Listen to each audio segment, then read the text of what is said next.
Topic ఏంటంటే నుజావేతు ఎవరు అనేది మొదటిది. మరి రెండవదిగా మనం చూసినట్లయితే మరి దావీదు గొర్రెల కాపరి అవ్వడానికి గల కారణం ఏమిటి? మరి యాదృచ్ఛంగా మరి అది సర్వసాధారణంగా జరిగింది కాదు, కానీ మరి దాని వెనుకల ఒక గొప్ప ప్రణాళిక.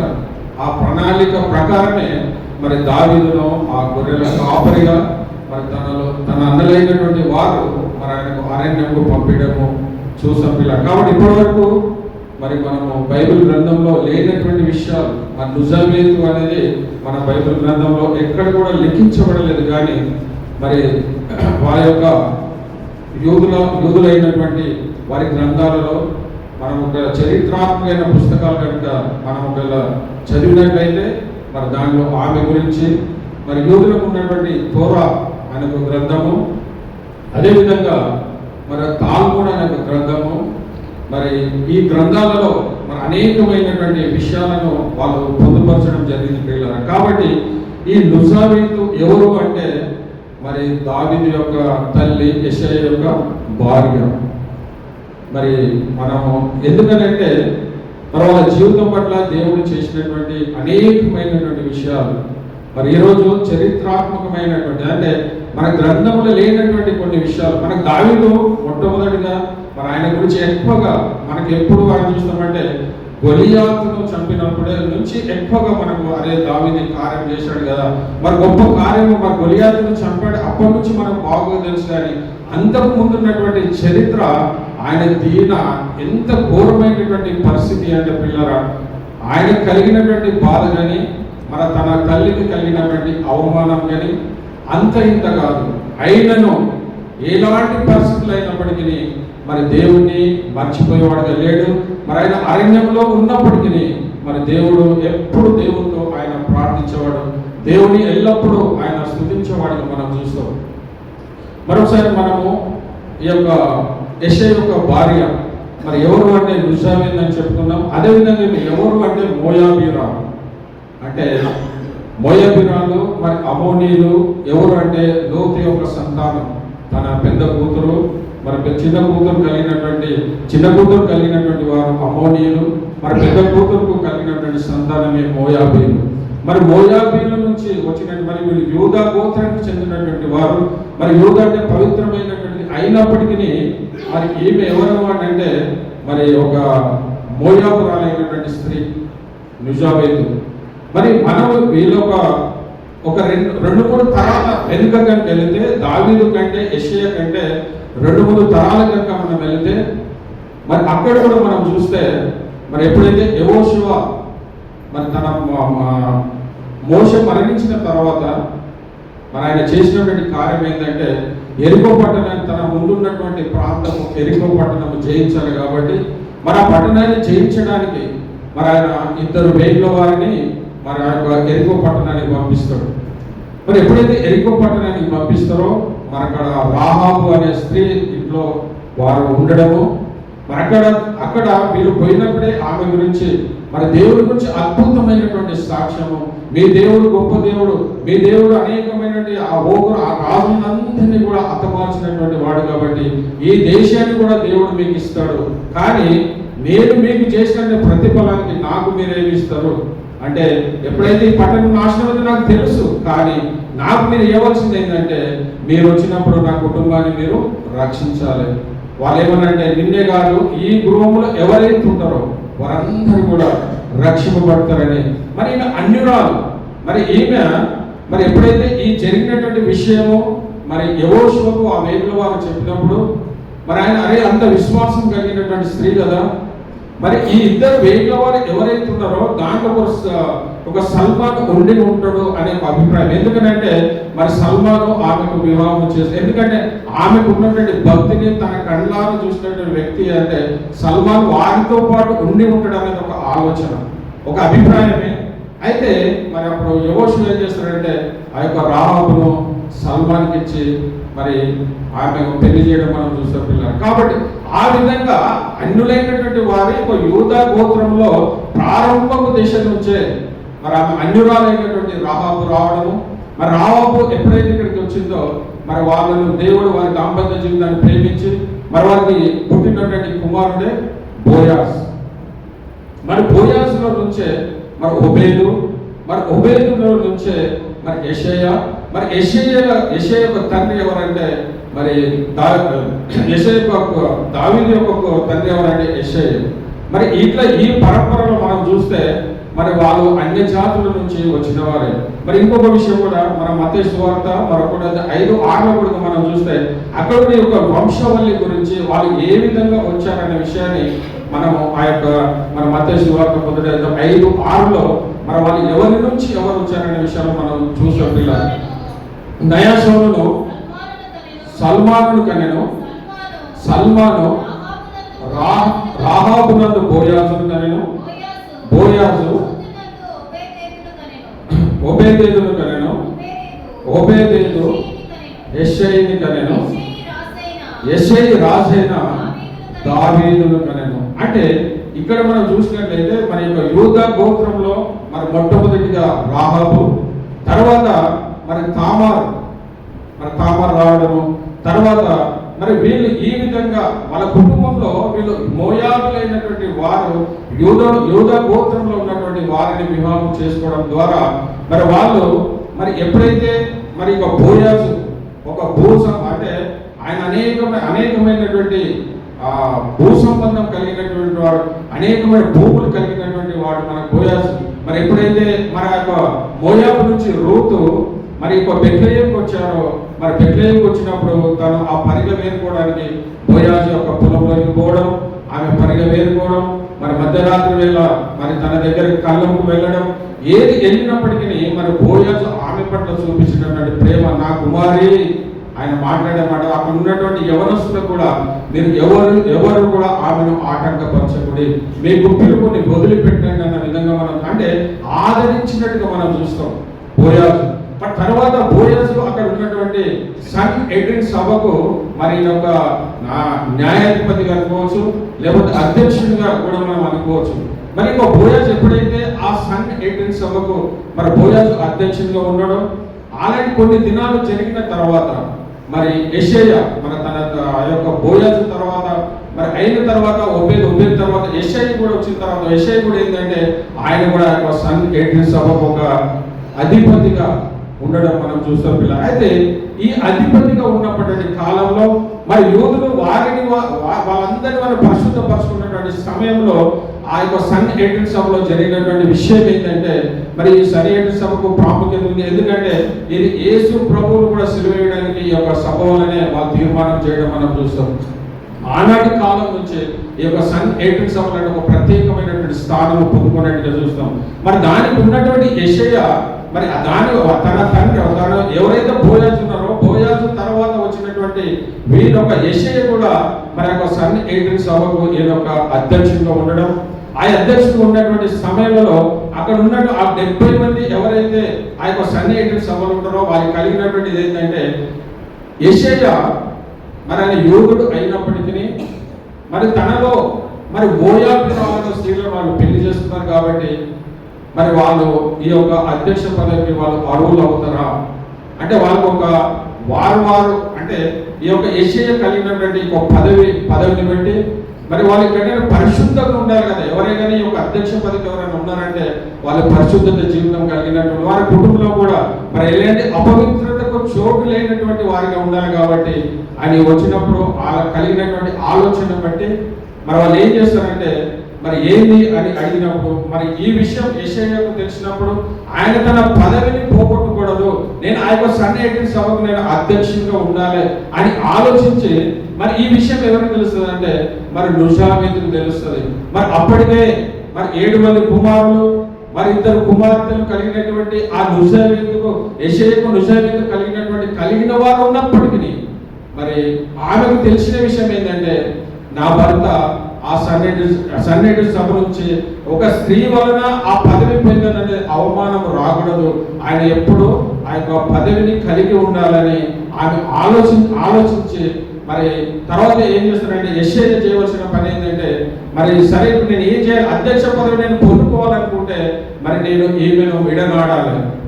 మరి అప్పటికే 7 మంది కుమారులు కలిగినటువంటి ఈ నుషామేతు మరి అదేవిధంగా యెషయా అయినప్పటికీ తనకు కలిగినటువంటి ఏంటంటే ఆ యొక్క సన్ ఎడిట్ సభకు నేను తప్పకుండా అధ్యక్ష పదవి నాకు కలిగి ఉండాలని ఒక ఆశ కలిగి మరి ఇశ్రాయేలు మరి ఏదైనా దీని పరిష్కారం అంటే నువ్వు ఆమెను విడనాడాలి. ఆమెను విడనాడి నువ్వు చేయవలసిన కార్యం ఏంటంటే ఇశ్రాయేలు స్త్రీని చూసి నువ్వు మ్యారేజ్ చేసుకోవాలి. అప్పుడు నువ్వు ఒక సన్ ఎడిట్ సభకు నువ్వు మరి అధ్యక్ష పదవి కొనసాగాలని చెప్పినప్పుడు ఆయన వాళ్ళు చెప్పిన విధంగానే మరి ఆయన కూడా పదవి మీద ఆశ ఉంది కాబట్టి ఆయన మరి ఏం చేస్తాడంటే ఒక ఇశ్రాయేలు స్త్రీని ఆయన వివాహం చేసుకోవడం మనం చూస్తాం. మరి యెషయా ఎప్పుడైతే ఇశ్రాయేలు స్త్రీని వివాహం చేసుకున్న తర్వాత ఈ యొక్క యోసేపుకు మరి 7 మంది కుమారులు 2 కుమార్తెలు కలిగినప్పటికీ మరి ఆయన తన పదవిని ఆశించి మరి ఆ విధంగా ఆ యొక్క ఇశ్రాయేలు స్త్రీని వివాహం చేసుకున్నాడు.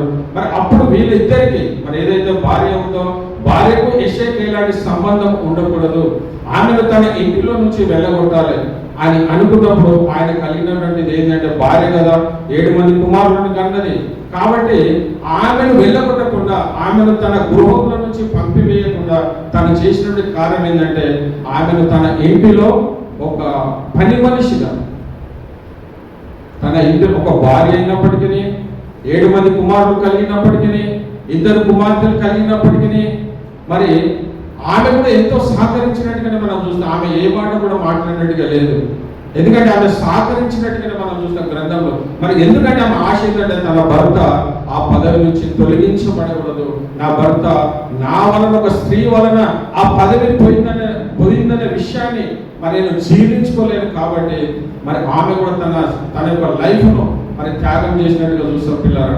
కాబట్టి ఈ కొన్ని దినాలు ఆ విధంగా జరిగింది. మరి జరిగిన తర్వాత మనం ఈ విషయాన్ని కనుక మనం ఒకసారి ఆలోచిస్తే మరి ఈమెకు ఒకటి మంచి బిరుదు పెట్టవచ్చు మనం. మరి యోసేపుకు మరి సామెతల గ్రంథం 31వ అధ్యాయం మరి 15వ వచనం ఒకసారి మనం చూసినట్లయితే మరి గుణవతి అయిన భార్య దొరుకుట అరుదు, అది ముత్యము కంటే అమూల్యమైనది. ఎప్పుడు అమూల్యమైనదంటే ఆ కింది వచనం చదివితే అద్భుతమైనటువంటి మాటలు మనం చూసాం పిల్లరా. సామెతల గ్రంథము 31 మరి 15 ఒకసారి చదివితే మరి యోసేపుకు అమ్మ 31:15 అమ్మ 10 చదవండి. గుణవతైన భార్య దొరుకుట అరుదు, అట్టిది ముత్యం కంటే అమూల్యమైనది. ఆమె పెనిమిటి ఆమె యందు నమ్మిక ఉంచును, అతని లాభ ప్రాప్తికి వెలితి కలగదు. ఆమె తాను బ్రతుకు దినములన్నీ అతనికి మేలు చేయను గాని కీడేమీ చేయదు. పిల్ల ఈ వాక్యము మరి ఆ యొక్క యోసేపుకు గుణవతి అయిన భార్య అది ముత్యము కంటే అమూల్యమైనది. ఏంటంటే మరి తన భర్తకు ఎలాంటి పరిస్థితి వచ్చినప్పటికీ మరి తన భర్తకు తన వలన ఆ పదవి పోగొద్దని తనకు 7 మంది కుమారులు కలిగినప్పుడు దాని అంతటిని మర్చిపోయి ఆమె ఒక పని మనిషిగా ఉండడానికి కూడా మరి ఇష్టపడతారు. ఈ రోజుల్లో ఎవరైనా ఇష్టపడే వాళ్ళు ఉన్నారా? ఎవరు ఇష్టపడరు, కానీ ఆమె సాక్రిఫైస్ ఎంతో గొప్పది. మరి ఆమెకి ఈ బిరుదు ఇవ్వచ్చు. ఏది అని అంటే ఆమె గుణవతి అయిన భార్య. గుణవతి అయిన భార్య అది ముత్యము కంటే అమూల్యమైనది. ఎందుకు? ఆమె క్రియలు, ఆమె చేసినటువంటి గొప్ప మరి త్యాగము అనుకోవచ్చు. ఆ విధంగా కొన్ని రోజులు జరిగిన తర్వాత కొన్ని రోజులు అదే విధంగా మన జీవితాన్ని కొనసాగిస్తున్నటువంటి క్రమంలో మరి ఏదో ఒక రోజు మరి యెషయా ఆమెను కలవడం, వాళ్ళు యాక్చువల్గా ఆ సమాజం కానీ తన కుమారులకు కానీ మరి అక్కడ ఉన్నటువంటి ప్రజలకు కానీ ఆమె ఏంటంటే ఒక భార్యగా కాదు, యెషయా ఇంటిలో ఆమె ఒక పని మనిషిగా ఉన్నది. అంటే పని మనిషి అన్నప్పుడు ఆమెతో ఎలాంటి శరీర సంబంధాలు కలిగి ఉండకూడదు. కానీ మరి ఒకనొక రోజు మరి యెషయాకు మరి ఆమెను కలవడము, మరి ఆమె కలిసిన దానిని బట్టి ఆమె గర్భవతి అవ్వడము. మరి ఇప్పటివరకు మనం చెప్పుకున్నటువంటి విషయాలలో 7 మంది కుమారులు అనుకున్నాము, మరి 2 కుమార్తెలు అనుకున్నాం. కానీ ఇక్కడ దావీదు ఇంతవరకు పుట్టలేదు. దావీదు లేడు ఇప్పటి వరకు. కడసారైనటువంటి దావీదు, చివరివాడైనటువంటి దావీదు ఎప్పుడైతే తన పని మనిషిగా తన ఇంటిలో తన భర్త అయినప్పటికీ తన ఇంటిలో అయినప్పటికీ పని మనిషి ఉందో అనుకునే రీతిగా ఒకసారి మరి యెషయా కలవడము, ఆ కలవడాన్ని బట్టి ఆమె గర్భవతి అవ్వడము, ఆమె గర్భవతి అయిందన్న విషయము మరి అక్కడ ఉన్నటువంటి సమాజానికి కానీ మరి తన కుమారులకు మరి యెషయాకైతే ముందే తెలుసు, కానీ అది ఎప్పుడైతే తన కుమారులకు సమాజానికి తెలిసిందో వాళ్ళందరూ ఆమెను వెలివేయాలని చూస్తారు. మన ధర్మశాస్త్రం ప్రకారం వ్యభిచారం చేస్తే రాళ్ళతో కొట్టి చంపాలి. మరి అప్పుడు తన సొంత కుమారులైనటువంటి వారే ఈమె ఎవరి ద్వారానో మరి వ్యభిచారం చేసి గర్భం ధరించింది కాబట్టి మరి ఈమె మా ఇంటిలో ఉండడానికి వీలు లేదు, మరి ఏం చేయాలి? అప్పుడు యెషయా ఆలోచించి ఆయనకు మాత్రమే తెలుసు.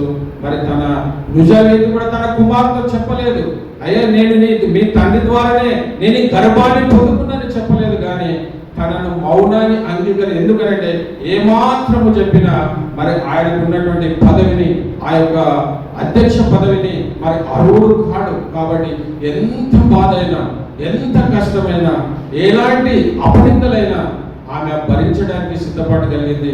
మరి సాక్రిఫైస్ చేసింది తన లైఫ్ను. మరి అప్పుడు యెషయా ఈమెను ఏం చేస్తాడంటే మరొక రహస్యంగా తీసుకెళ్ళి ఆమెను రహస్యంగా పెట్టడం చూస్తాం. పెట్టిన తర్వాత మరి దావీదు జన్మించడము, మరి దావీదు జన్మించిన తర్వాత మరి ఆమె తన గృహానికి తీసుకురావాలని యెషయా ఆలోచించి మరి తన గృహానికి తీసుకొని వస్తున్నప్పుడు మరి తన అన్నదమ్ములందరూ తన కుమారులు అయినప్పటికీ ఆమెను వ్యతిరేకించారు. మా ఇంట్లోకి రావడానికి నీవు వీలు లేదు, ఎందుకంటే నీ వ్యభిచారం వలన ఎవరికో కన్నటువంటి కుమారుని తీసుకొని, మరి కన్నట్టు కుమారుడు ఎవరో కాదు పిల్లరా, ఆయననే దావీదు మహారాజు. నిజంగా ఎంత మరి దావీదుకు కలిగినటువంటి మరి అవమానం కూడా అనుకోవచ్చు. మరి దావీదు కూడా ఏంటంటే మరి వ్యభిచారం వలన పుట్టినటువంటి కుమారుడు అంటే ఆయన కూడా అవమానకరమే. అయినప్పటికీ మరి వాళ్ళు చేసినటువంటి వాళ్ళు నిర్ణయం తీసుకున్నది ఏంటంటే ఎప్పుడైతే తన తల్లి మరి యొక్క కుమారుని తన ఇంటికి తీసుకొని వచ్చినప్పుడు తన కుమారులందరూ కూడా వ్యతిరేకించి నో వీళ్ళు మా ఇంట్లో ఉండడానికి వీలు లేదు, ఎట్టి పరిస్థితుల్లో వాళ్ళు ఎవరికో పుట్టినటువంటి కుమారుడు, ఈమె ఎవరి ద్వారా వ్యభిచారం చేసినటువంటి స్త్రీ కాబట్టి మా గృహంలో ఉండకూడదు అని. మరి అప్పుడు యెషయా ఒక మాట చెప్తాడు, అరే ఎవరో కాదురా మీ తల్లి అన్నప్పుడు వాళ్ళు ఏమంటారంటే తల్లి అయితే మా ఇంట్లో ఉండొచ్చు, కానీ ఆమెకు ఆ వ్యభిచారం వలన పుట్టినటువంటి కుమారుడు మాత్రము మా ఇంట్లో ఉండడానికి వీలు లేదు. అంటే తల్లి అయితే ఉండొచ్చు, కానీ మరి ఆ యొక్క వ్యభిచారం వలన పుట్టినటువంటి కుమారుడు మరి మా ఇంటిలో ఉండడానికి వీలు లేదు. అప్పుడు యెషయా ఒక తలంపు తలంచి, అరే ఆయన ఎవరో కాదురా మీ తల్లి సహోదరుడే కదా, మీ తల్లి కన్నటువంటి కుమారుడే కదా, మరి ఎందుకు వాడిని మీరు అంతగా వ్యతిరేకిస్తున్నారు అన్నప్పుడు ఏమైనప్పటికీ ఒక మార్గం చూపించాలి. ఏంటి మార్గం అంటే ఈయనను ఈ యొక్క ప్రాంతానికి బెత్లెహేము ప్రాంతానికి ఈయన రాకూడదు, ఎందుకంటే ఆయన చూసిన సమాజం అంతా వీడు వ్యభిచారం వలన పుట్టినటువంటి పలానా యొక్క నిజవేది కుమారుడు అని చెప్పి అందరూ మమ్మల్ని వ్యతిరేకిస్తారు, అందరూ మమ్మల్ని వేరేగా మాట్లాడతారు. కాబట్టి వీడి యొక్క బెత్లెహేము ప్రాంతంలో ఉండడానికి వీలు లేదు, ఈ పట్టణంలో కనిపించకూడదు. మరి ఏం చేయాలని మరి ఆలోచించినప్పుడు మరి యెషయా కలిగినటువంటి తలంపు ఏంటంటే వీని అరణ్యంలోనికి పంపిద్దాం. మరి అరణ్యంలోకి పంపించాలంటే మరి అరణ్యంలోకి పంపిస్తే తన సహోదరులకు ఏంటంటే ఆయనను చంపేయాలని ఒకే ఆలోచన, చంపేయాలని ఒక ఆలోచన కలిగినటువంటి వారు. కాబట్టి మరి వారు చేసినటువంటి కార్యం ఏంటంటే ఇంకా ఈయనను ఆ యొక్క గొర్రెలు ఇవ్వడానికి కూడా కారణం ఏంటంటే ఆ గొర్రెలు ఇవ్వడానికి ముఖ్య కారణం ఏంటంటే అరణ్యంలో గొర్రెలతో పాటు ఈయన ఉన్నప్పుడు ఆ గొర్రెల స్వరం విని మరి ఆ మృగాలు ఏవైతే సింహాలు కానీ పులులు కానీ వచ్చి ఒక్కడుంటే మరి ఆయనను చంపకపోవచ్చు పులులు, అదే ఆయనతో పాటు గొర్రెలు ఉన్నాయనుకో మరి గొర్రెలు ఉన్నాయి, ఆ గొర్రెల స్వరం వలన ఆ గొర్రెల ద్వారా మరి ఆ గొర్రెలను తినడానికి వచ్చినటువంటి ఆ క్రూర మృగాలు సింహము పులి ఏదైనప్పటికీ మరి దానితో పాటు మరి దావీదును కూడా మరి అవి చంపివేయాలని ఒక ఆలోచన కలిగిన దురుద్దేశం కలిగి మరి ఆయనను మరి అరణ్యానికి పంపించడం చూసాం పిల్లలు. కాబట్టి మరి మనం అనుకోవచ్చు మరి దావీదు మరి బోయాజు అయితే ధనవంతుడు, మరి తన కుమారులంటే కూడా తనకున్నటువంటి ఆస్తిని బట్టి, మరి యెషయా కలిగినటువంటి ధనాన్ని బట్టి, మరి తన 7 మంది కుమారులు మాత్రము ఆ సైన్యంలో మంచి ఉన్నతమైన స్థితిలో మరి వాళ్ళు ఉన్నారు. మరి దావీదు ఎందుకు అరణ్యంలో ఉన్నాడంటే ఆయనను తిరస్కరించినట్టుగా మనం చూస్తాం పిల్లారా. కాబట్టి మరి ఒక కీర్తనలో 139:15 మనం చూసినట్లయితే మరి అక్కడ ఒక మాట, మరి అద్భుతమైన మాట 109:15 చూస్తే మరి అద్భుతమైన మాట మరి దావీదు మాట్లాడినట్టుగా చూస్తాం పిల్లారా.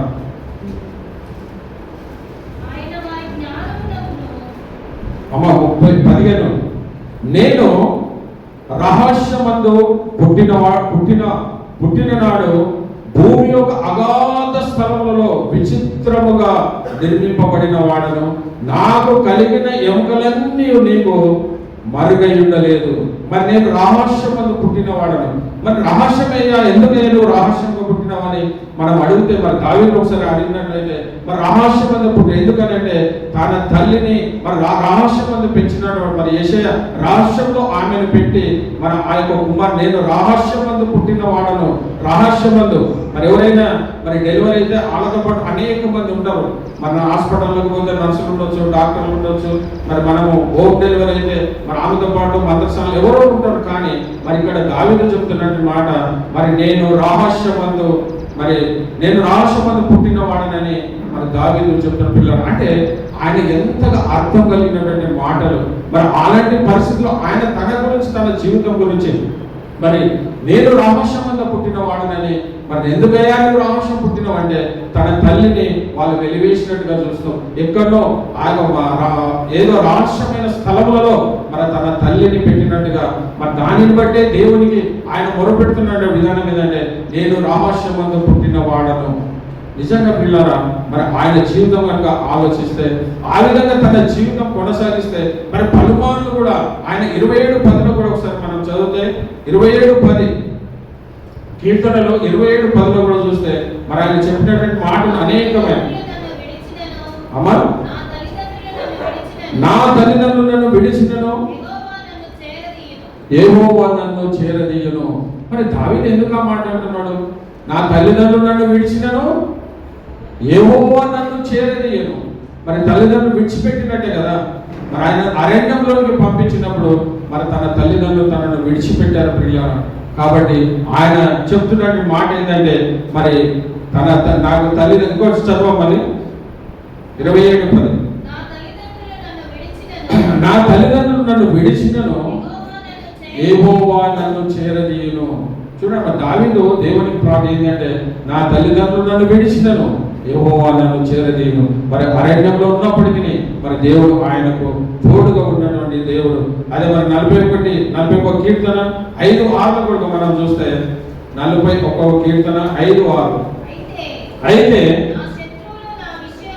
నా శత్రువులు నా విషయమై చెడ్డ మాటలు ఆడుచున్నారు, వాడు ఎప్పుడు చచ్చునో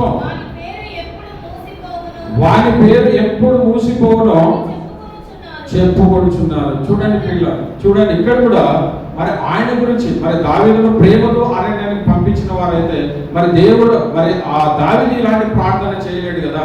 మరి ఆయన చేస్తున్న ప్రార్థన ఏంటంటే అయితే నా శత్రువులు నా విషయమై చెడ్డ మాటలు ఆడుచున్నారు, మరి వాడు ఎప్పుడు చచ్చును. మరి వాళ్ళకి కలిగినటువంటి ఏంటంటే ఆయన ఎప్పుడు చనిపోతాడు, మరి ఎప్పుడు ఆయన చంపేయాలి, ఎప్పుడు క్రూరముగా మరి దావీదును తినాలనే ఆలోచన కలిగినటువంటి అలాంటి సమయాలలో మరి దావీదు మరి విసుగుపోయిన వాడు కాదు. కానీ దేవుడికి ఎలాంటి పరిస్థితి అయినప్పటికీ దేవునికి మొరపెడుతూనే ఉన్నాడు. తన కలిగినటువంటి అన్నిటి విషయంలో మరి దేవుడు మొరపెడుతూనే ఉన్నాడు. మరి వాడు ఎప్పుడు చచ్చునో వారి పేరు ఎప్పుడు మార్చిపోనని చెప్పుకుంటున్నారు. మరి 7వ వచనం అదే 41 చూసినట్లయితే నన్ను ద్వేషించు వారందరూ కూడి నా మీద గుసగుసలాడుచున్నారు. ఆయనను ద్వేషించు వారందరూ అయ్యో వాడు ఎప్పుడు చనిపోతాడు, ఎప్పుడు క్రూరముగా మరి దావీదును తింటాయనే ఆలోచన కలిగి మరి వాళ్ళు తన అన్నదమ్ములు ఎవరో కాదు తన సహోదరులే మరి ఆయనకు అలాంటి మరి కార్యాన్ని మనం చూస్తున్న పిల్లారా. మరి అదే 9వ కీర్తన 14 చూస్తే మరి మన ద్వారమున ప్రవేశించుడు అన్నట. ఒకసారి చదువు 9:14 కీర్తనలో 9:14 మరణ ద్వారమున ప్రవేశించకుండా నన్ను ఉద్ధరించువాడా, నన్ను ద్వేషించువారు నాకు కలుగజేయ బాధను చూడుము. చూడండి ఎంత చక్కని ప్రార్థన మన దావీదు చేస్తున్నాడు. ప్రార్థన, మరణ ద్వారమున ప్రవేశించకుండా నన్ను ఉద్ధరించువాడా. మరణ ద్వారము, మరి దేవునికి ఆయన అడుగుతున్నటువంటి ప్రార్థన అద్భుతమైన. మరణ ద్వారమున ప్రవేశించడం, నన్ను ఉద్ధరించువాడా, నన్ను ద్వేషించువారు నాకు కలుగజేయ బాధను చూడుము. నిజంగా మరి దావీదు అన్ని అరణ్యంలో మరి చిన్న బాలుడైనప్పటికీ మరి ఆయన అరణ్యంలో ఒంటరిగా వదిలేసినట్టుగా మనం చూస్తాం. కాబట్టి మరి యోసేపు విషయంలో కూడా మరి యాకోబు కుమారులు అయినటువంటి మరి తన కుమారులు మరి యాకోబు కుమారులు వారు కూడా రూబేను వీళ్ళందరూ చేసినటువంటి తన సహోదరుని పట్ల వారు కూడా ఎప్పుడు చంపాలని ఆలోచించి ఆయనను పాడుబాగా గోతులు వేయడం మనం చూస్తాం పిల్ల. కాబట్టి అదే విషయము మరి యేసు పట్ల జరిగినటువంటి ద్వేషమే మరి ఇక్కడ కూడా మరి ఈయన కలిగినటువంటి మరి దావీదు కలిగినటువంటి అన్నదమ్ములు కూడా అదే అదే అదే ధోరణి వాళ్ళు అలవరుస్తున్నట్టుగా మనం చూస్తున్నాం. మరి అదే కీర్తనలో ఆరవ కీర్తన 6-7 చరణంలో చదవమోసారి.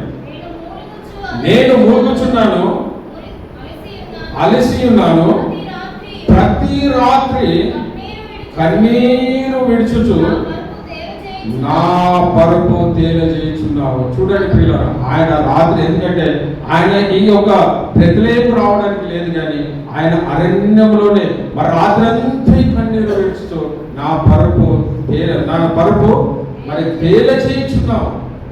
ఎంత అంటే ఆయన ప్రార్థన మరి ఆయన ఏ స్థితిలో ఉన్నప్పటికీ, అంత కష్టకాలంలో ఉన్నప్పటికీ ఆయన దేవుణ్ణి మర్చిపోయేవాడిగా లేడు కానీ దేవునికి ఆయన ప్రార్థన చేసేవాడిగా ఉన్నాడు. తనకు కలిగినటువంటి సమస్త విధములైనటువంటి దాన్ని బట్టి దేవునికి ఆయన ప్రార్థించడం దేవునికి స్తుతం చేయడము మరి అనేక విధాలుగా మరి ఆయన పట్ల తన అన్నదమ్ములు కలిగినటువంటి దేశాన్ని మరి తన తల్లి మరొక మాట చెప్తే మరి దావీదు ఆ యొక్క అరణ్యానికి పోడు. ఎందుకనంటే నేను గర్భంలో అన్నది మీ తండ్రి వల్లనే కనుక మరి ఆ రోజు నిజాయితీ చెప్పింటే మరి దావీదు అరణ్యానికి పోయేవాడు కాదు. కానీ ఆమెకు ఉన్నటువంటి ఆశ ఏంటంటే నా భర్త అవమానపరచకూడదు, నా భర్త ఆ పదవిలో కొనసాగాలి, నేను ఏమైనా పర్వాలేదు, నాకు ఎలాంటి పరిస్థితి అయినప్పటికీ పర్వాలేదు.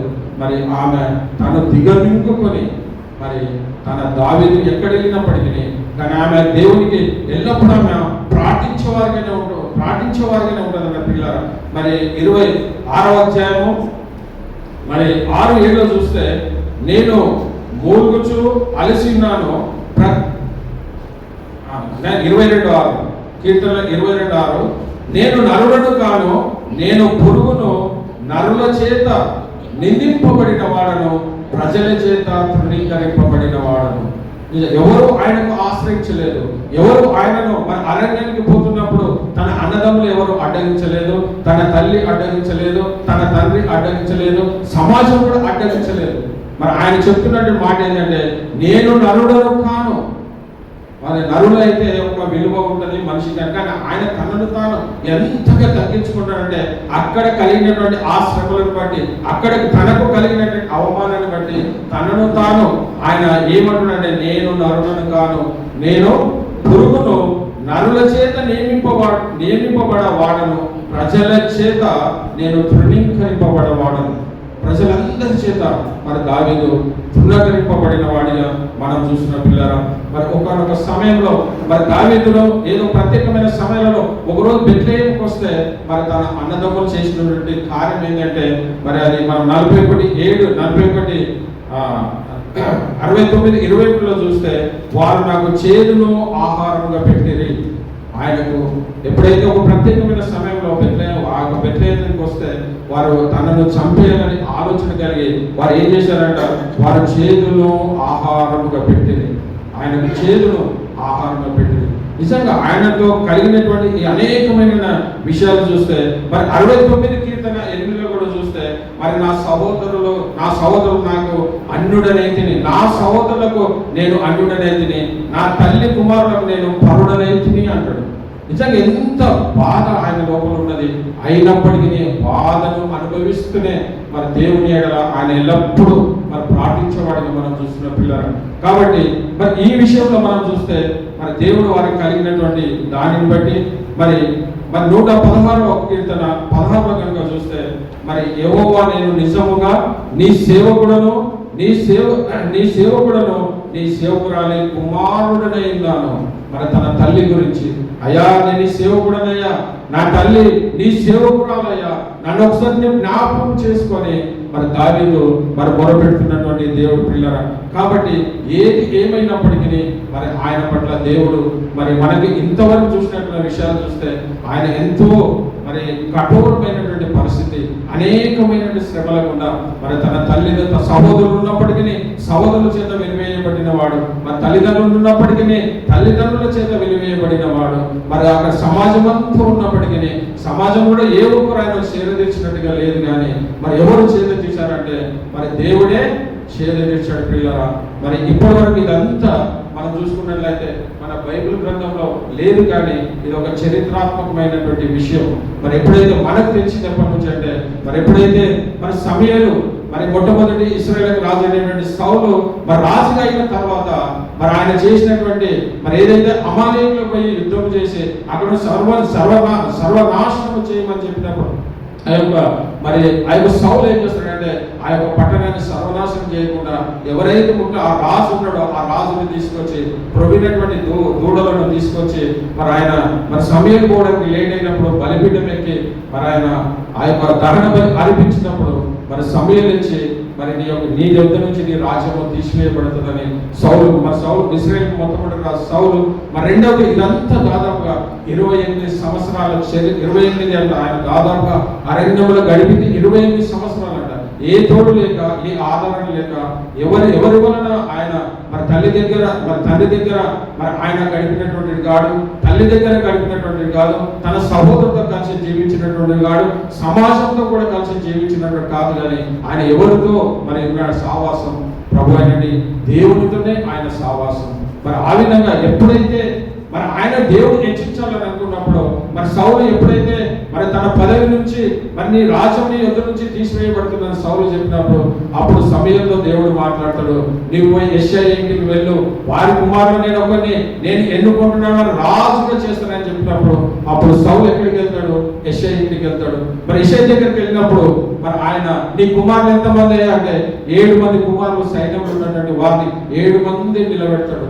మరి ఒకరిని చూసినప్పుడు మరి సమూయేలు ఏమనుకుంటాడంటే మరి వాళ్ళ పర్సనాలిటీని చూసి మరి దేవుడు మరి ఈయనను ఎన్నుకుంటున్నాడేమో అని తన హృదయం అనుకున్నప్పుడు దేవుడు చెప్పినటువంటి మాట ఏంటంటే మరి మీరు దేవుడు మీ హృదయాన్ని అలక్ష్యం పై రూపంలో దేవుడు లక్ష్య పెట్టాడు కానీ అంతరంగాన్ని లక్ష్య పెట్టాడు అని చెప్పి వీళ్ళు ఎవరు అట్లా 7 మంది కుమారులు ఒకరు ఎవరిని వచ్చినప్పటికీ వారు కాదు అన్నప్పుడు మరి అప్పుడు సమూయేలు అడుగుతాడు, ఏందయ్యా మరి దేవుడేమో నీ ఇంటికి పంపించాడు కానీ మరి నువ్వైతే 7 మంది కుమారులనే చెప్తున్నావు, మరి దేవుడు వీళ్ళని ఎవరిని కూడా ఏర్పరచుకోలేదు, మరి నీకెవరైనా కుమారులు ఉన్నారా? చూడండి, యెషయా కూడా మరి సమూయేలు వచ్చినప్పటికీ కానీ మరి ఆయన తనకి ఇంకొక కుమారుడు అన్న విషయం మరి చెప్పలేడు పిల్లరా.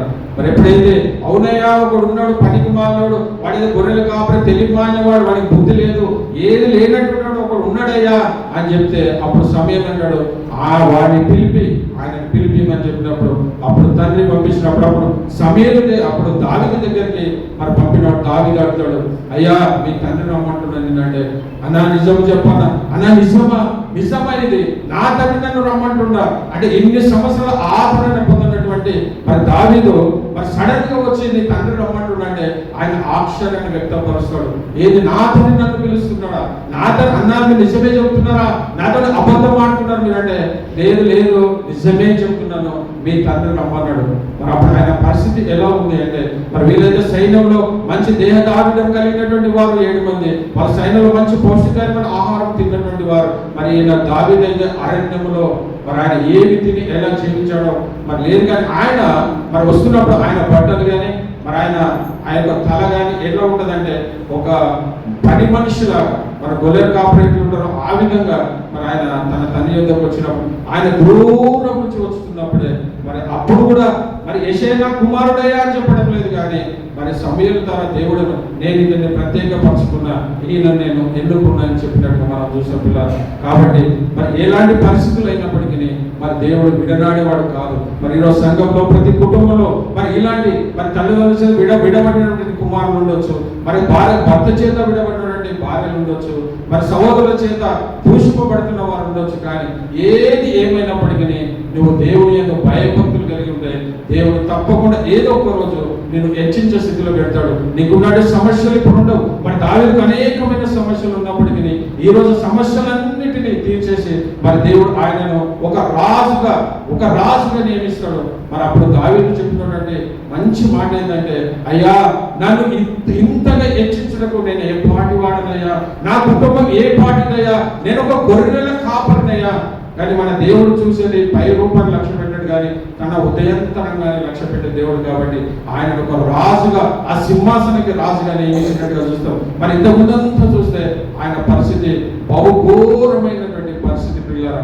కాబట్టి ఈరోజు అలాంటి స్థితిలో ఎవరున్నప్పటికీ మనము అధైర్యపడవలసిన అవసరం లేదు. మన దేవుడు ఏదో ఒక రోజు హెచ్చిస్తాడనే విషయాన్ని మరి ఈరోజు మనం చదివినటువంటి పేతురు గ్రంథంలో కనుక మనం చూసినట్లయితే మరి అక్కడ పేతురు రాసినటువంటి పత్రిక మరి 5వ అధ్యాయం మనం చదివిన గ్రంథం చూస్తే మరి అక్కడ సహనము ఓర్పుతో ఉండాలని మరి పేతురు చెప్పినటువంటి దానిలో మనం చూస్తే మరి అద్భుతమైన మాటలు పిల్లరా. ఇక్కడ ఏంటి అంటే 6వ వచనం చూస్తే దేవుడు తగిన సమయంలో మిమ్మల్ని హెచ్చించినట్లు దేవుడు ఆయన బలిష్టమైన చేతి కింద దీన మనస్కులైనడి. మరి మన కలిగినటువంటి బాధను బట్టి, మన కలిగినటువంటి ఆయాసాన్ని బట్టి, మన కలిగినటువంటి అనారోగ్యాన్ని బట్టి, మన కలిగినటువంటి ఆర్థికమైన పరిస్థితులను బట్టి ఒకవేళ దేవుని నువ్వు దూషించే వాటికి గిట్ట ఉంటున్నావేమో. కానీ ఇక్కడ పేతురు చెప్తున్నటువంటి మాట ఏంటంటే, దేవుడు తగిన సమయం అందు మిమ్మల్ని హెచ్చించినట్లు ఆయన బలిష్టమైన చేతి కింద దీన మనస్కులైనడి అని చెప్తున్నారు. కాబట్టి మరి దావీదు అలాంటి ఆలోచన కలిగే మరి దేవుడు ఏదైతే తన తల్లిదండ్రులు తనకు చూపించారు అదే మార్గంలో వాళ్ళకి ఎదురాడినటువంటి కాదు, కానీ తగిన సమయం కొరకు మరి అనునిత్యము దేవుడితో మరి ప్రార్థనలో పోరాటమే మనం చూస్తాం. కాబట్టి మరి కింది వచనంలో చూస్తే ఆయన మిమ్మల్ని గురించి చింతించుతున్నాడు కనుక మీ చింత యావత్తు ఆయన మీద వేయండి. మరి ఆయన మన గురించి చింతిస్తున్నప్పుడు మరి నువ్వు నేను ఆలోచించవలసిన అవసరం లేదు. నేను చేయవలసింది ఏంటంటే దేవుని సన్నిధిలో మరి దేవుని మనం ప్రార్థించే వారికి ఉంటున్నామా, మరి దేవుని కలిగిన శ్రమను బట్టి ఆయన పరిశుద్ధ స్థలంలో ఉండి ఆయన పాదంలో చెంత చేరి మరి దేవుడిని ప్రార్థిస్తున్నావా, లేకపోతే నరులను నువ్వు ఆశ్రయిస్తున్నావా? మరి దావీదు ఏ నరుని ఆశ్రయించలేదు, మరి వాళ్ళని ఎవరికి ఆశ్రయించలేదు, కానీ ఆయన ఆశ్రయించింది ఏంటంటే దేవునికే ఆశ్రయించాడు. మరి అది 71లో మరి ఆయన చెప్పినటువంటి మాట ఒకసారి మనం 71 కీర్తన చూసినట్లయితే మరి అక్కడ ఒకటి అద్భుతమైన మాట 7-8 వచనాలలో మరి ఆయన చెప్పినటువంటి మాట ఆయనను వింతగా మార్చడానికి దేవుడు అమ్మా నేను అనేకులకు ఒక వింతగా ఉన్నాను. చూడండి, నేను అనేకులకు ఒక వింతగా ఉన్నాను. ఇప్పటికైనా భవిష్యత్తు వేరు, ఇప్పటికైనా జీవించిన విధానం వేరు. ఇప్పుడు ఆయన జీవితం నేను వింతగా ఉన్నాను. ఆయన ఎన్ని కలిగినటువంటి వారిని మరి ఆయన అద్భుత రీతిగా ఆ యెరూషలేము పట్ల వింతగా ఆయన చూసిన వాళ్ళందరూ ఏంటంటే, అరే దావీదేంద్ర ఎటువంటి ఏ పరిస్థితులు ఉన్నటువంటి వాడు, ఏ స్థితిలోకి వచ్చాడు, ఆయన ఇప్పటివరకు గడిపినటువంటి జీవితం ఏంది, మరి ఇప్పుడు ఏ స్థితిలోకి వచ్చాడు అని చెప్పి ఆయన ఒక జీవితం అంతా వింతగా ఉందట పిల్లరా. కాబట్టి మరి నీ జీవితం కూడా దేవుడు వింతగా మార్చాలంటే మరి నువ్వు దేవుని ఎడల మరి భయభక్తులు కలిగి మరి దేవుడు ఏ శ్రమను నీకు అనుభవించినప్పటికీ ఆ శ్రమను నువ్వు అనుభవించేవాడిగా తగిన సమయం వరకు నువ్వు వేచి చూడేటటువంటి భాగ్యాన్ని మరి వేచి చూస్తున్నావా, లేకపోతే దేవుడి మీద తిరుగుబాటు, అసలు దేవుడే ఉంటే నాకు ఎందుకు ఈ కష్టాలు, అసలు దేవుడే ఉంటే నాకు ఎందుకు ఈ సమస్యలు, అసలు దేవుడే ఉంటే నాకు ఎందుకు ఈ ఆర్థిక సమస్యలు, దేవుడు ఉంటే నాకు ఎందుకు ఈ అనారోగ్యం అని నువ్వు ఈ రోజు కనుక ఆలోచిస్తే నువ్వు దాన్ని బట్టి ఆలోచించకూడదు, కానీ నీ దేవుడైన యెహోవాను బట్టి నువ్వు ఆ ప్రభువా నాకు ఇచ్చినటువంటి నువ్వు ఏ కష్టం ఇచ్చినప్పటికీ ఏది ఇచ్చినప్పటికీ నాయన దాన్ని నేను నాయన ప్రభా తట్టుకున్నటువంటి శక్తి నాకు అనుగ్రహించని చెప్పాలి. ఇంకో దేవుడు చెప్పవలసింది ఏంటంటే నీకు తగిన నువ్వు ఏదైతే భరించగలుగుతావో ఆ భరించగల శ్రమనే దేవుడు నీకు అనుగ్రహిస్తాడు. కానీ ఒకవేళ అంతకంటే శ్రమను కనుక నీకు అనుగ్రహిస్తే ఆ శ్రమల నుంచి నీవు ఏ విధంగా తప్పింపబడాలో కూడా ఆ దేవుడే నీకు ఆ ఉపాయాన్ని అనుగ్రహిస్తాడు. కాబట్టి నీ కలిగిన శ్రమల వైపు నువ్వు చూడకుండా ఆ యొక్క దేవుని వైపే మరి ఎవరైతే దేవుని భయభక్తులు కలిగి ఉన్నారో వెళ్తారో వారి చుట్టూ కంచెను వేస్తేనే మరి దేవుడు చెప్పాడు. మరి యోబు విషయంలో మనకు తెలుసు కదా, మరి ఆ అపవాది పోయి ఆ యోబు చుట్టూ కంచె వేసావు కదా, నువ్వు కంచె వేసావు కదా, ఆ కంచెను తీసివేసి నేను వెళ్తాను అంటాడు. మరి నువ్వు ఎప్పుడైతే దేవునికి నువ్వు భయపడి వారికి ఉంటావో, దేవుని నువ్వు భయభక్తులు కలిగి ఉంటావో, దేవుడు నీ కుటుంబం చుట్టూ నీ చుట్టూ కంచెను వేస్తున్న పిల్ల ఆ కంచెను దాటి రావాలంటే మరి దేవుని పర్మిషన్ కావాలి. కాబట్టి మరి నీవు అలాంటి జీవితము మనం కలిగి జీవిస్తున్నామా? మరి అదేవిధంగా మరి దావీదుకు మరి చివరిగా చెప్పవలసిన విషయం ఏంటంటే, మరి దేవుడు దావీదుకు ఒక బిరుదిస్తాడు. ఏంటంటే మరి దావీదు దేవునికి ఇష్టానుసారం, దావీదు అతడు నాకు ఇష్టానుసారుడు అని దేవుడు ఆయన ద్వారా మరి ఏ విధంగా మరి దేవుడికి ఇష్టాన్ని కావాలంటే మన జీవితాలలో మరి ఏమి మనం చేయాలి? మరి దావీదు ఏమి చేసి దేవుడికి ఇష్టానుసారుడు అయ్యాడు? మరి మనం ఏమి చేస్తే దేవునికి మనకి ఇష్టంగా బ్రతకమనే విషయాలు చూస్తే మరి దావీదు మరి అబ్రాహాము గురించి ఒక మాట చెప్తాడు. ఏంటంటే విశ్వాసులకు తండ్రి అయినటువంటి బిరుదు, మరి అదేవిధంగా నా స్నేహితుడు. మరి అబ్రాహాముకు దేవుడు ఇచ్చినటువంటి బిరుదు ఏంటంటే మరి విశ్వాసులకు తండ్రి అయినటువంటి బిరుదు, అదేవిధంగా ఆయన నా స్నేహితుడు. మరి మోషే చూస్తే నా ఇల్లంతటిలో మరి నమ్మకమైన వాడు, మరి భూమి మీద ఉన్న వారిలో మరి మిక్కిలి సాత్వికుడు. మరి దేవుడు అబ్రాహాము గురించి మరి మోషే గురించి చెప్తున్నప్పుడు మరి ఒక దావీదు గురించి చెప్పినటువంటి మాట ఏంటంటే అతడు నా ఇష్టానుసారైన మనుషుడు అని దావీదు. మరి ఈరోజు మరి ఎందుకు దావీదు మరి ఇష్టానుసారుడు అయ్యాడని మనం ఒకసారి ఆలోచిస్తే మరి అపొస్తలుల కార్యము మరి ఆ యొక్క దావీదు అన్ని కష్టాలు కూడా కలిగినప్పటికీ, అనేకమైన శ్రమలు అనుభవించినప్పటికీ మరి దావీదు ఇక్కడ దేవునికి ఇష్టానుసారుడు అవడానికి ఆయన చేసినటువంటి క్రియలు ఏంటి? ఆయన చేసిన క్రియలు ఏంటంటే మరి అపొస్తలుల కార్యము మరి 13వ అధ్యాయము 22 కనుక చూస్తే మరి దేవుడు అక్కడ ఒక అద్భుతమైనటువంటి మాటలు అమ్మా తర్వాత అతన్ని తొలగించి దావీదు వారిని రాజుగా ఏర్పరచను. మరియు ఆయన నేను యెషయా కుమారుడైన దావీదును కనుగొంటిని, అతడు నా ఇష్టానుసారుడైన మనుషుడు, అతడు నా ఉద్దేశములన్నీ మరి నెరవేర్చువాడని. చాలా మరి ఇక్కడ మరి ఆయన దావీదు గురించి మరి సౌలును తీసివేసి మరి తర్వాత రెండవ నా ఇష్టానుసారమైనటువంటి దావీదును నేను రాజుగా నియమిస్తున్నానని చెప్పడము. మరి దేవుడికి మరి ఎవరు ఇష్టలై అంటే మరి దేవుడు ఏదైతే చెప్పాడో, మరి దేవుడికి ఏదైతే ఇష్టమో వాటిని ఎవరైతే జరిగిస్తారో మరి వాళ్ళే దేవుడికి ఇష్టలుగా ఉంటారు పిల్లారా. కాబట్టి మొదటి సమయంలో మరి 13 పట్టణాలుగా మనం చూస్తే మరి ఆయన చెప్పినటువంటి మాట మొదటి సమయంలో గ్రంథము మరి 13వ అధ్యాయం 14 కనుక మనం చూస్తే మరి అక్కడ యెహోవా తాను చిత్తానుసారమైన మనుషులు కనుగొంటిని, నీకు ఆజ్ఞాపించిన దానిని నేను గైకొనకపోతిని పోతివి కనుక యెహోవా తన జనముల మీద అధిపతిగా నియమించాడు. మరి ఇక్కడ ఎవరు అంటే దేవునికి మరి మనం మొదటి సమయంలో 13:14 కనుక మనము ఆలోచిస్తే మరి దేవుడు చెప్పినటువంటి మాట, ఎవరైతే దానికి ఇష్టానుసారమైన దేవునికి ఇష్టమైన ఎవరైతే జరిగిస్తారో మరి వారికి నేను మరి వాళ్ళకు నేను దేవుడు వారి పట్ల మరి ఎవరు ఒక 3 క్రియలు చెప్పాడు దేవుడు ఇక్కడ. ఎవరు దేవుడికి ఇష్టం అంటే యథార్థవంతులుగా ఎవరు ప్రవర్తిస్తారో, యథార్థంగా ఎవరైతే ప్రవర్తిస్తారో మరి వారికి నాకు ఇష్టానుసారులని. మరి అదే సామెతల గ్రంథం 11:20 కనుక చూస్తే మరి దేవుడు చెప్తున్న మాటను మరి ఎవరు యథార్థవంతులు అనేది మరి దావీదు యథార్థవంతుడేనా అని మనము డౌట్ ఉంటే మరి సామెతల గ్రంథము మరి 11:20 కనుక చూస్తే దుర్వశితులు యెహోవాకు ఏలు, యథార్థంగా ప్రవర్తించువారు ఆయనకు ఇష్టలంట. మరి మనము దేవునికి యథార్థంగా మనము ప్రవర్తించే వారిగా మనం ఉంటున్నామా? మరి దేవుడు ఆ విధంగా మనం మొట్టమొదటి చూసినట్లయితే మరి యథార్థవంతులు మరి దేవునికి ఇష్టలు. మరి అదే మొదటి రాజుల గ్రంథం 3:6 కూడా మరి సొలొమోను చేసినటువంటి ప్రార్థన తన తండ్రి గురించి మరి అక్కడ ఏం చెప్తున్నాడు ఒకసారి చదవాలి. మొదటి రాజుల గ్రంథము 3వ అధ్యాయము 6వ వచనం. సొలొమోను ఇలాగ మనవి చేసెను, నీ దాసుడను నీ తండ్రి అయిన నా దావీదు నీ దృష్టికి అనుకూలంగాను సత్యమును నీతిని అనుసరించి యథార్థమైన మనసు గలవాడు ప్రవర్తించను గనుక నీవు అతని ఎడల పరిపూర్ణ కటాక్షం. చాలా అంటే అక్కడ యథార్థత గురించి మనం కాబట్టి మరి తన కుమారుడైనటువంటి సొలొమోను తన తండ్రి అయినటువంటి దావీదు గురించి ఇస్తున్న మాట ఏంటంటే నా తండ్రి యథార్థవంతుడు అని చెప్తున్నాడు. మరి అదే విషయం మొదటి రాజులో 15:4 కూడా ఒకసారి చూస్తే, మొదటి రాజుల గ్రంథము 15వ అధ్యాయము మరి 4వ వచనం చూస్తే దావీదు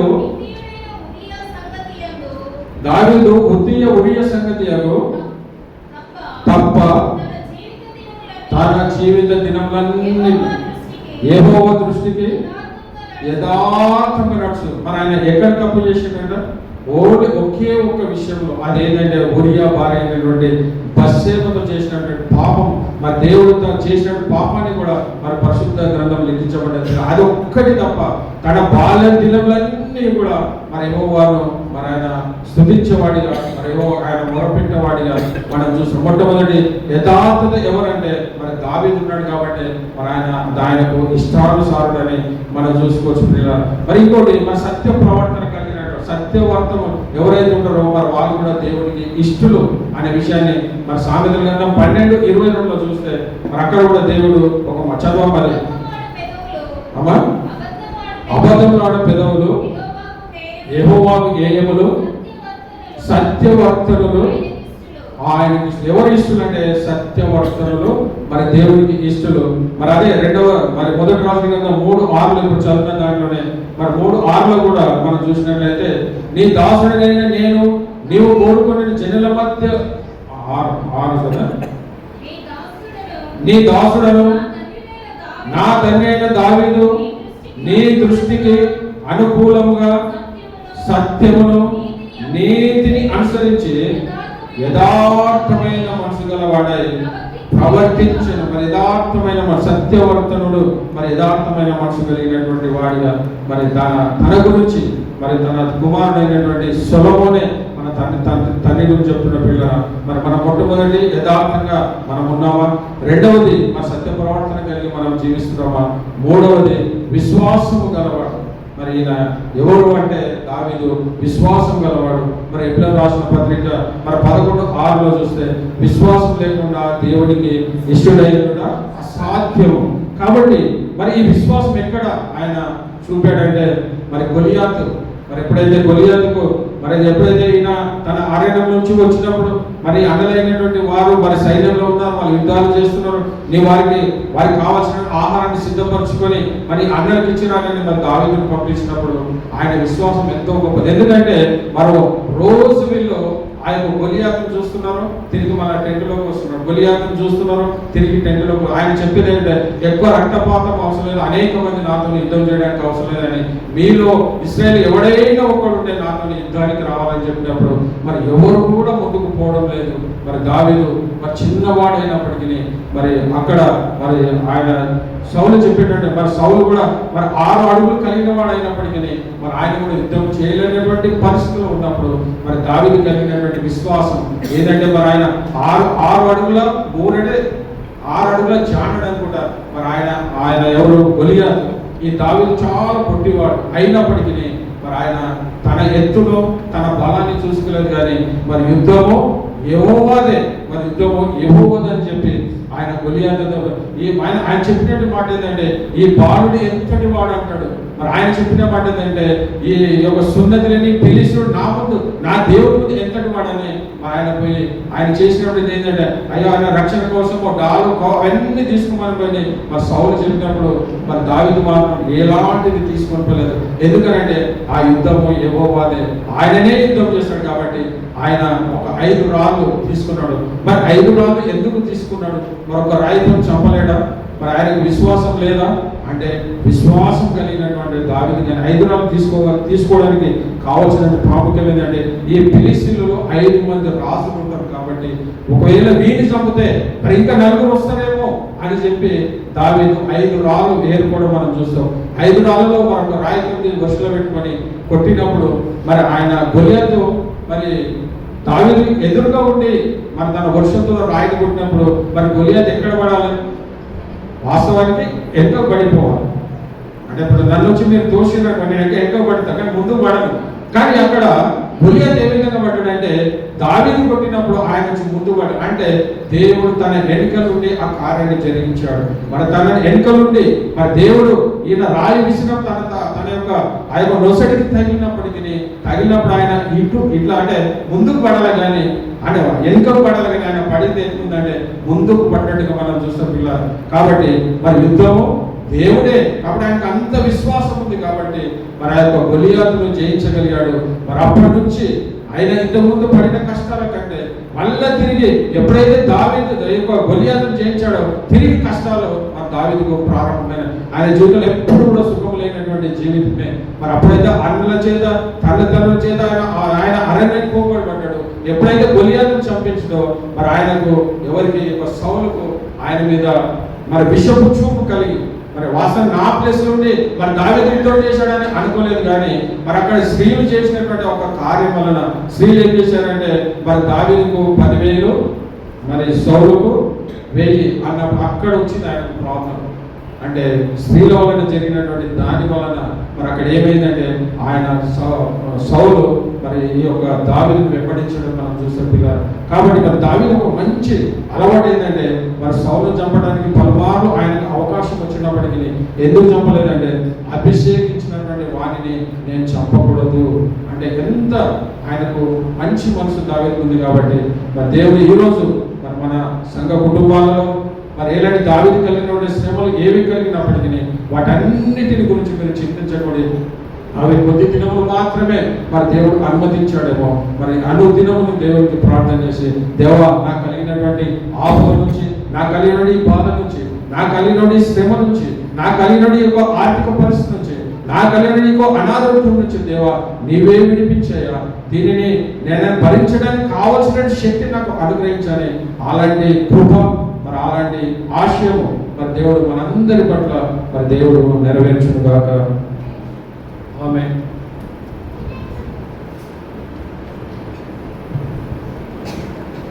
అద్భుతకరంగా దేవుని వాక్యం అందించిన దైవ సేవకుడు సామెల్ గారిని కుటుంబాన్ని మరి సంఘాలను దీవించి ఆశీర్వదించారు. నిజంగా దావీదు తన జీవిత చరిత్ర చాలా అద్భుతకరంగా ఎక్స్ప్లెయిన్ చేశారు. చాలా అద్భుతకరంగా వినడానికి చాలా మందికి అర్థమైంది. మరి స్టోరీ రీతిగా చాలా అద్భుతకరంగా చెప్పారు. మరి దావీదు ఎందుకు కష్టపడ్డాడు, ఏ రీతిగా ఆయన మన జీవితం మరి స్టోరీ వింటేనే నేను కూడా చాలా ఆలోచన కలిగి ఉన్నాం.